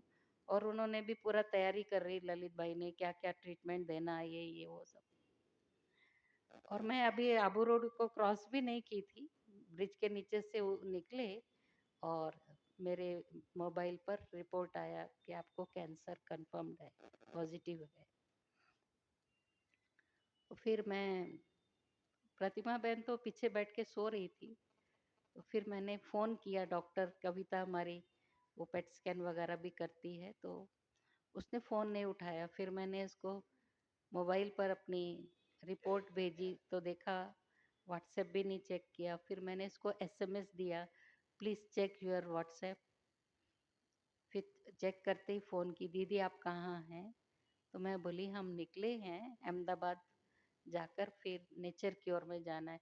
अभी कोई नेचर क्योर नहीं चलेगा, आप ऐसा करो, आपका टिकट उदयपुर का कैंसिल करके और अभी का टिकट निकालो, अहमदाबाद से आप आ जाइए। मैंने कहा मैं तो बहुत सारा सामान लाई हूँ, अब वो ट्रेन वालों के साथ भेजा था, उनके साथ ही भेजना है, मुझे समेटना है तो मुझे वापस जाना पड़ेगा। तब तक सुन कर के वो प्रतिमा बहन रोना भी शुरू करी, वो पीछे से उसने बहनों को फ़ोन कर दिया। वो किसको फ़ोन कर रही मुझे नहीं मालूम, मैं किसको फ़ोन कर रही इसको नहीं मालूम। पर इसने ये सुन लिया कि इनको कैंसर है। और मैं फिर वापस मधुबन जाना चाह रही, तो फिर बहनें रोते हुए 1-2 बहनें फ़ोन किए, प्लीज़ दीदी आप वापस आ जाओ, जो भी है सामान गुम है तो गुम जाए, आप आ जाओ। मैंने बोला घबराओ नहीं, कोई एक दिन में मरने वाली थोड़ी ना हूँ मैं। नहीं मालूम था तो तुम लोग शांत थे, अभी क्यों इतना परेशान कर रहे? तो फिर उन्होंने बोला आप आ जाओ। मैंने बोला मैं 2 दिन के बाद आऊँगी, मैं बाबा से भी ऊपर नहीं मिलने गई, 4 धाम करके और बड़ी दीदियों से छुट्टी लेकर के आऊँगी मैं। सबको बताना तो पड़ेगा ना, दैवी परिवार है। तो संतोष दीदी को बताया, मोहिनी दीदी न्यूयॉर्क वाले, सभी को बताया। बोले जयंती दीदी, सबने बोला कुछ नहीं होगा तेरे को, बाबा का, दादियों का, सारे परिवार का बहुत आशीर्वाद है। तो पेट स्कैन में रिपोर्ट में आया कि 2 साल से था वो कैंसर, लेकिन वो चिपका हुआ है मेरे स्किन के साथ, इसलिए वो एग्रेसिव होते हुए भी कहीं नहीं गया। आपके ब्रेन में भी जा सकता था, लंग्स में भी जा सकता था, लिवर तो आपका पहले से कमज़ोर है, तो लिवर में भी जा सकता था और पूरी बॉडी में स्प्रेड होने वाला कैंसर है, वो इस टाइप का एग्रेसिव है। लेकिन आप बहुत किस्मत वाले हैं कि वो दीवार का काम किया है आपकी चेस्ट वॉल में, उसको वहाँ ही फुल स्टॉप लगा दिया। 2 साल से जैसा है वैसा ही है। तो मैं बोली अच्छी बात है, कोई बड़ी बात नहीं।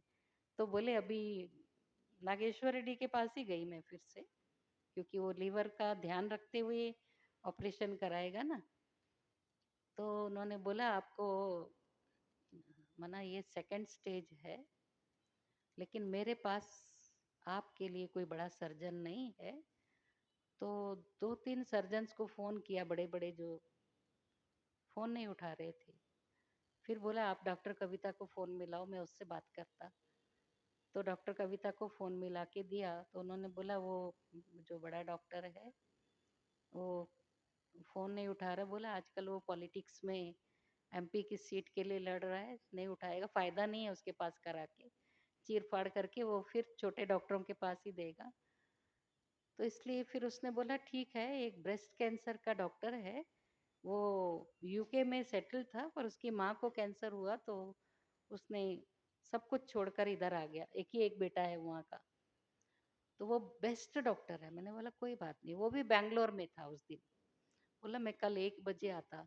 तो उसको बोला ये मेरी बहन से बढ़कर है, और आप इनको पहले नीचे कोई एस्कॉर्ट वाला भेजना, और स्पेशल मना उस लिफ्ट में कोई और नहीं जाएगा, सिक्योरिटी वालों को बोल के स्पेशली ये मेरी बहन को आप अपने पास 14 फ्लोर पर है ना, तो बहुत प्यार से ध्यान से इनकी जांच करना और सर्जरी करना। वो मेरे सामने बोला, बाद में क्या बोला नहीं मालूम, क्योंकि टेस्ट के बाद मैंने बोला बहुत सारे टेस्ट हुए ना मेरे, ये मना ब्रेन से लेकर के हार्ट कोई चीज नहीं छोड़ी उसने, पूरा टेस्ट किए। तो मैंने बोला डॉक्टर साहब बिल दे दीजिए ना, बिल पे करना। बोले दीदी आप उस दिन के लिए हमें अगर माफी दे देंगे ना, जो आपको तंग किए सारा दिन, तो वही हमारी फीस है। तो उसने फीस नहीं ली, लेकिन 2-2.5 लाख तो मिनिमम मैं सोचती हूँ, क्योंकि हमेशा मुझे डीलक्स रूम ही देता है। फिर वहां गए तो उन्होंने तो मुझे जो है ना स्वीट रूम दिया, बहुत बड़ा, अंदर का रूम भी इतना बड़ा, स्वीट रूम तो हॉल जैसा है, उसमें सो भी सकता है कोई, सोफे भी हैं, डाइनिंग भी, छोटी सी पेंट्री भी। उसका 25,000 रोज का किराया है। और फिर वो डॉक्टर के पास गए तो हमारी बहनें तो सब मुंह लटका के बैठी हुई थी। वो बोला पेशेंट कौन है? मैं बोली मैं। आप तो मुस्कुरा रहे, ये लोग पेशेंट दिख रहे। तो आपको डर नहीं लगा कैंसर का? बोला नहीं। आपको लग रहा है मेरे फेस से? बोला मेरे को लगा आपकी काउंसलिंग करनी पड़ेगी, अभी मेरे को लग रहा है आप मेरी काउंसलिंग कर सकते। बाद में बोला दीदी एक रिक्वेस्ट है, अगर आपको तकलीफ ना हो तो क्या मैं अपने कैंसर पेशेंट जो भी जिनकी सर्जरी हो गई उनको बुलाकर आपका एक लेक्चर रख दूं? मैंने बोला हाँ। तो हमारी बहनें बोली नहीं नहीं, ये ऐसे ही बोलते हैं, बहुत हिम्मत वाले हैं हमारी दीदी, अभी नहीं, बाद में। फिर उन्होंने बोला कि अभी आपको कीमो देना है।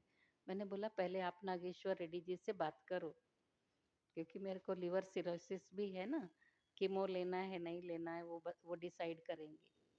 उन्होंने कहा इनको वैसे कीमो देना नहीं चाहिए, पहले आप हार्मोन्स के टैबलेट दो। उससे भी कुछ भी नहीं हुआ, वो गला ही नहीं, गांठ वहाँ की वहीं। फिर कीमो देना ही पड़ेगा, पर हम आपको जितना बेबी को देते हैं ना उतना देंगे। थोड़ा सा ही डोज, इतनी सी बॉटल होती है, वो सारा दिन में चढ़ाते हैं सिलाइन के साथ। तो 4 कीमो के बाद मेरी जो हालत हो गई, वो डॉक्टर भी देख करके रो लिया। पहले तो पूरे पेट पर सेलुलाइटिस का एलर्जी, माना उसमें पस भरा हुआ, इतना दर्द, कपड़ा भी टच करे तो जले ऐसा। अब मैं जाती थी चेकअप कराने, और फिर एडमिट ही कर लेते थे कि ये घर में ठीक होने वाला नहीं है। मैं तो घर में, डॉक्टर आता है बोली एंटीबायोटिक आईवी में दे रहे हैं, नहीं नहीं आप आ जाइए। मैं फोटो भेजी तो बोला घर में नहीं रहना। तो वो 2 बार रिपीट हुआ। फिर मेरे पैरों में 3 तरफ पस भर गया, ना मैं इस तरफ सो सकती, ना मैं इस तरफ सो सकती, ना मैं सिर्फ इस तरफ नहीं है, ऐसा तो नहीं सोते ना टोस के ऊपर, फिर गोल तकिया लगाकर पैर लटका के सोती थी। फिर वहां पर भी जाके डायबिटोलॉजिस्ट जो है वो आकर बोली पैर कटेंगे, मालूम है आप डायबिटिक है? तो मैंने बोला ये मैंने कुछ खाया पिया नहीं है, ये आपके कीमो का नतीजा है, 2 बार आ गया ये। अब पैर कटेंगे मुझे मालूम है क्योंकि एक डॉक्टर ने बोला एप्सम सॉल्ट और ग्लिसरीन लगा के इसको पैक कर दो 2 दिन के लिए। मेरे साथ जो बहन थी ना डॉक्टर, मैं गई थी लिवर का कराने के लिए एग्जामिन, और वो बोली वो एक डॉक्टर है ना, जनरल सर्जन है, इसको दिखा देते एक बार ये। तो वो तो थोड़ा बीके के कांटेक्ट में था कोई सेंटर का, उसने मेरे पैर पैक करा दिए। मैंने बोला ये ठीक नहीं है शिवानी बहन, मेरे पैर पक जाएंगे और मेरे को बहुत दर्द है, सहन नहीं कर पाऊंगी नमक। एक दिन बिताया बड़ी मुश्किल से, दूसरे दिन मैंने बोला खोल दे, बोली नहीं। दूसरा दिन माना कल सुबह खोलूंगी। मैंने बोला तू अभी खोलती या नहीं खोलती, सुबह डेड बॉडी मिलेगी तेरे को। तब खोला उसने, खोले तो खुद ही रोने लग गई, पस निकल रही है। मैं पैर धरती पर नहीं रख सकती थी, बाथरूम कैसे जाना, चप्पल भी नहीं पहन सकती थी। और मुझे ना डॉक्टर ने बुलाया था रिव्यू के लिए। तो मैंने बोला डॉक्टर साहब, मैं पहले रो ली, बहुत रोई उस दिन, इतना दर्द था कि कोई नहीं सहन कर सकता। तो मैं बाथरूम में जा करके ज्यादातर जो भी आंसू आए तो वही मुंह धो के आती थी। लेकिन फिर उस दिन मेरा बांध टूट गया मना बहनों को, और मेरे को प्रतिमा के सामने रोना, आंसू भी आना मुश्किल है। उसकी तो पूरी गंगा यमुना नदियां बहती है फिर। अब मैं बोली ये कमरे में है, तैयारी कर रही थी एडमिट करने के लिए। तो मैंने डॉक्टर को थोड़ा अपने आप को थाम के फोन किया, क्या मैं कल आ सकती डॉक्टर साहब? आज नहीं आई तो चलेगा क्या? बोले क्यों, क्या हुआ है? मैंने बोला मेरे को एक डॉक्टर ने ड्रेसिंग किया तो मेरे पैर बहुत पक गए हैं, मैं चल नहीं सकती, चप्पल भी नहीं पहन सकती, मैं गाड़ी तक भी नहीं जा सकती हूँ। तो व्हील चेयर है क्या? मैं बोली है, लेकिन मैं उतरना और गाड़ी में चढ़ना, तो मैं एम्बुलेंस भेजूं क्या? मैंने बोला नहीं, जाने दो, मैं आ जाती हूँ। तो वहाँ जाने के बाद तो वो डॉक्टर में टिश्यू रख के तब तक मेरे आंसू बहते ही रहे। तो बहने बोली मैंने डॉक्टर का फेस नहीं देखा, कौन आ रहा है कौन जा रहा है, लेकिन आ रहे थे सभी, चेक कर रहे थे और रो के चले जा रहे थे। बहने बोली सबके आंसू थे। कितनी सहनशील दीदी, कभी नहीं रोई, आज रोई, मना बहुत दर्द है। फिर शाम को आया डॉक्टर तो मैं हंस रही थी, मैं क्योंकि ये लोग रो रहे थे तो इनको मैं जोक सुना के हंसा रही थी। दर्द तो था ही। मैंने बोला मेरे कारण सब क्यों दुखी हो, इसलिए इन लोगों को हंसा रही थी। हंसते हुए पूछ रहा है डॉक्टर कि आपका दर्द खत्म हो गया? मैं बोली क्या करना, इनके दिल में दर्द ज्यादा है, मेरा दर्द कुछ भी नहीं है, मैं तो ठीक हो जाऊंगी लेकिन ये ठीक रहना चाहिए। तो डॉक्टर बोलता मैंने ना आप जैसी बहन देखी नहीं कभी भी, आप तो महायोगी हो। अब ऑपरेशन करना पड़ेगा, ये तो कीमो तो आपको काम नहीं करा, लेकिन अब ये कंडीशन है कि आपका अगर हम कट करेंगे ना, ब्रेस्ट को निकाल देंगे, तो वो स्किन नज़दीक नहीं आने वाली है।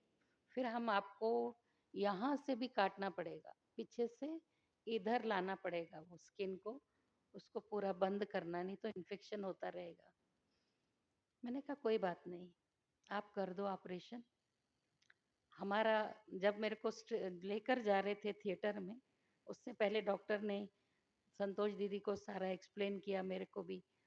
तो मैंने बोला आपका जो प्लास्टिक सर्जन आया ना उसको भेज दो। मैंने एक बैज लगाया छोटा सा शिव बाबा का, जो भाइयों ने लगाया हुआ है। मैंने बोला ये सुप्रीम सर्जन है, आप माउंट आबू जाकर आए ना मेरे कारण, ये सुप्रीम सर्जन जो है मेरी सर्जरी करेगा, आज आप असिस्ट करना और आप वॉच करना कैसे करता है वो, एक ही सर्जरी होगी। हमारे 50 भाई बहनें योग करने के लिए आए, मैं मना भी की मत आना, सेंटरों पे करो। तो डॉक्टर बहुत बहुत प्यार करता सभी को, बोला 50 कुर्सियां लगवा दो और 2 स्वीट रूम खोल दो फ्री में। वहाँ पर ये लोग खाएँ, पिएँ, बैठें, योग करें। खाली है ना, तो बिठा दो इनको कुर्सियाँ लगा के। कुछ लोग तो थिएटर के पास ही उधर ही धूप में ही बैठे रहे। बोले 5 आवर्स कैसे बैठोगे? 5 घंटा लगेगा। मैंने बोला मैं 2 घंटे में वापस आऊँगी, चिंता नहीं करना भाई-बहनों को।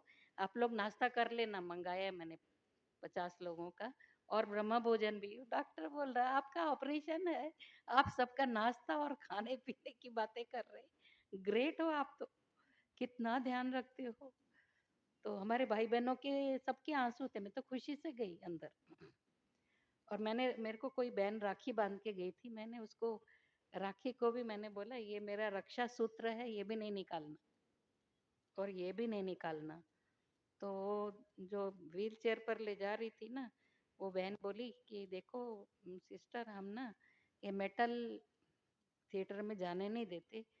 तो डॉक्टर बोला देखो इनकी भावना को नहीं तोड़ो, ट्रांसपेरेंट टेप लगा दो। उनकी भावना है ना, रक्षा सूत्र रहने दो, दीदी को डिस्टर्ब नहीं करना। और वो दोनों सर्जन रेडी थे कि मतलब ऐसा करना ही पड़ेगा। बोला आपने पता नहीं क्या जादू किया, क्या मेडिटेशन किया। मैंने सिर्फ 45 मिनट्स एक्स्ट्रा लगे खींचने में, थोड़ा मेहनत हुई, लेकिन सर्जरी तो एक ही हुई। और फिर बोले आप रूम में जाते अपनी ओरिजिनल ड्रेस में ये वाला गाउन उतार देना, आप जो पहनते वही पहनना, वाइट। तो हमारा नियम है दूसरे दिन हम डिस्चार्ज कर देते, कल आप घर जा सकते और परसों आप खाना बनाना और मेरे लिए भी लेके आना। तो मैं तो उस तीसरे दिन नहीं बनाई, हमारे पास राजू भाई आने वाले थे तो बटी थी बहुत, ऑडिटोरियम में बटी थी 500 लोगों की। तो मैंने बोला राजू भाई मैं कढ़ी बनाने जा रही हूँ, सिंधी कढ़ी। तो है ना वो देश विदेश में इसकी लिंक भेज देंगे, वो देखेंगे राजू भाई भी आया है, कढ़ी बना रहा है। मैं तो सिर्फ मसाले डालती, हिलाते तो हमारे भाई बहने हैं। छौंक लगाई, 500 लोगों की कढ़ी इतनी टेस्टी बनी। मैंने नहीं सोचा था मैं 500 लोगों का बराबर से, मैं बाबा को ही बोल देती कितना डालना है आप डाल दो। और हमारी माताएं बोलती आप ऐसा ऐसा डालते, हमको लगता नहीं है कि ये बराबर बन रही है, लेकिन क्या टेस्ट है। कहीं भी सिंधी कढ़ी किसी ने ऐसी नहीं खाई होगी, मधुबन वालों को भी नहीं आती, किसी को भी नहीं आती, आपके जैसी कढ़ी किसकी नहीं बनती। हम टिफिन भर के इतना बड़ा डॉक्टर के लिए लेके गए, पनीर की सब्जी वो बहुत सारी, मैंने तो एक ही बनाया। वो बोला ये इतना सारे, ये क्या पूरे परिवार, हम तो दो ही है, वाइफ एंड हस्बैंड। मैं बोली अभी आप हॉस्पिटल में है ना, डॉक्टरों को खिला देना। बोला सबने अप्रिशिएट किया, जिसकी सर्जरी हुई वो इतना बढ़िया भोजन बना के लाई, कमाल है ये तो उसको लगा अभी जो है ना इनको शुगर तो अनकंट्रोल्ड है, 300 350 400 तक जा रही थी, कितना इंसुलिन दे रहे थे तो भी। उसको लगा ड्रेसिंग जल्दी चेंज करनी है तीसरे दिन या चौथे दिन। तो उस दिन ड्रेसिंग के लिए गई तो उसको लगा बहुत पस होगा अंदर। तो नर्स को बोला पूरा साफ करने के बाद मुझे बताना। तो आके देखा, मैंने बोला हमारा बाबा आपको मिराइकिल दिखाएगा, देखना मेरे द्वारा बहुत कुछ होगा, आप देखना। जो आप असंभव समझते हैं ना वो संभव होगा। कुछ भी नहीं होगा, मेरे टांके सूखे हुए मिलेंगे आपको, देख लेना। बोला हो ही नहीं सकता। खोलते ही बोलता है कमाल है, इतना बड़ा मिराइकल, डायबिटिक है, एक बूंद भी नहीं, पूरा सूख गया। मैंने तो देखा ही नहीं अभी तक किसी को। और फिर बोला मैंने संभल के रहना, कहीं भी ज्यादा लोगों की भीड़ भाड़ में नहीं जाना, क्लास नहीं कराना। मैं तो थोड़े दिन के बाद क्लास भी कराना शुरू कर दी, क्योंकि रूम में पड़े रहेंगे तो मैं बीमार हूँ, मैं बीमार हूँ वही रहेगा ना। हम तो अच्छे हैं, कोई भी पूछते थे कैसे हैं क्या है, कुछ भी नहीं, मैं तो बहुत अच्छी हूँ। सब दीदियाँ फोन करती थी, बड़ी बड़ी दीदियाँ, रोज मुझे फोन आता था, कुलदीप बहन हमने सुना है। सुना है क्या, सुना है, मेरे को कुछ है ही नहीं।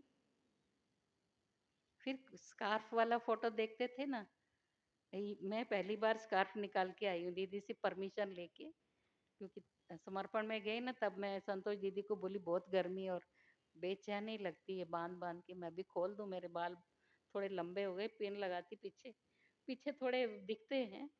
अभी मैं उसका कुछ कर नहीं सकती, पर मुझे फैशन तो पसंद नहीं, आपको पता है। लंबे हो जाएंगे तो फिर तो चोटी ही डालूंगी, मैं कटवाने वाली नहीं हूँ। तो दीदी ने छुट्टी दे दी।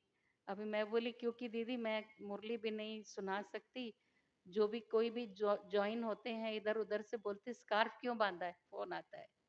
अभी स्कार्फ बांधा, मैं कईयों को बोलती कि मेरे बाल बहुत पतले हो गए थे इसलिए मैंने मुंडन करा दिया। ऐसे थोड़ी कराते कोई ब्रह्मा कुमारी, जरूर कुछ है। तो मैं किसी को भी नहीं बोलती। और अभी मैं लेटेस्ट यहाँ आने से पहले चेकअप करा के आई, एक दिन पहले ही, जब अंकलेश्वर के लिए निकल रही थी तो डॉक्टर बोला एक दिन पहले आके जाओ। और पहले तो वो बोला मैंने आपको इतना ढीला कभी देखा नहीं है। मेरे हमारे पास प्रोग्राम में आया था, सॉरी, वो गिनीज बुक रिकॉर्ड में मैं मधुबन में मिस की, तो गवर्नर के साथ मेरे को वो सम्मान पत्र दिया। और बहुत मैं थकी हुई थी उस दिन, तो बोले आप बहुत ढीले दिख रहे, आप हॉस्पिटल आओ। और आप ना देश ना विदेश, मेरा विदेश का प्रोग्राम भी बना हुआ था, राखी के बाद मतलब जाना है। खास बहुत 2 महीने से वो बाली से मेरे को लगातार फोन कर रही, आप 40 लोगों को लेके आ सकते हो। प्रोग्राम बन भी गया था। डॉक्टर बोला नहीं, कहीं नहीं जाना है। मैंने बोला मैं नेचुरोपैथी हॉस्पिटल में जा सकती, वहाँ तो वहीं से तो मैं ठीक हुई हूँ। मेरा जो कैंसर भी, जो मेरे को कुछ नहीं हुआ, क्योंकि मैं डाइट 2 साल से फॉलो कर रही हूँ। तो बोले वहाँ जरूर जाओ, बाकी कहीं नहीं जाना, कहीं भी क्लास कराने भी नहीं जाना आप। और वहाँ भी जाएंगे ना आप, रूम में रेस्ट लेना, ट्रीटमेंट लेना, क्लास कहीं नहीं कराना। मैं रह ही नहीं सकती पहली बात तो मैंने सोचा गुरुवार का दिन भी है, चलो सविता दीदी के पास जा कर के हम क्लास कराएंगे, और बाजू में एयरपोर्ट है, आराम से जाएंगे। तो अभी जो है पेट स्कैन में भी कुछ भी नहीं है, एक अंश मात्र भी नहीं है। फिर से उन्होंने मेमोग्राफी की, नो कैंसर। फिर से उन्होंने स्कैन किया, नो कैंसर। बोले कैंसर से तो छुट्टी हो गई आपकी, बाकी ये भी ठीक हो जाएगा लीवर, क्योंकि हम योग बल से हम, उसने बोला सबसे नंबर 1 विजेता कुलदीप बहन है। अभी हमारे पास बहुत सारे मिस इंडिया, मिस वर्ल्ड वगैरह बहुत सारे आए हुए थे हैदराबाद में। तो इस हॉस्पिटल में, किम्स हॉस्पिटल में जहाँ मेरी सर्जरी हुई, वहाँ पर भी बुलाया। तो वहाँ उसने बोला आप मेरे स्पेशल गेस्ट हैं, आप पहले आके बैठना। मैं वहाँ बैठी थी, सबको, जितने सेलिब्रिटीज थे सबको मेरे पास लाया। ये नंबर 1 विजेता देखो कितना मुस्कुराती है, इसका अभी अभी कैंसर का ऑपरेशन, अभी तो 9 महीना हो गया है इसका। और ऐसा पेशेंट मैंने नहीं देखा, ये बहुत बड़ी योगी है। मेडिटेशन की पावर से, विल पावर से इसने कैंसर पर पूरा विजय प्राप्त कर ली। इसलिए कभी भी घबराना नहीं। मैंने डॉक्टर को बोला आप कैंसर बोल रहे ना, यहाँ से कैंसिल हो गया, डिलीट कर दिया मैंने, मुझे कैंसर है ही नहीं है। तो एक बार बोला आपको सब पूछते होंगे ना, मैं बोली मेरे को जो भी पूछते ना, हाउ आर यू, मैं बोलती बेटर देन यू। मैं लिख लेता हूँ, मेरे पेशेंट्स को भी सिखाऊंगा कि यही बोलना, मैं आप सबसे अच्छी हूँ एकदम, मेरे को कुछ रोग नहीं है। तो बाबा ने मुझे सदा स्वस्थ भव का वरदान दे दिया। ओम शांति।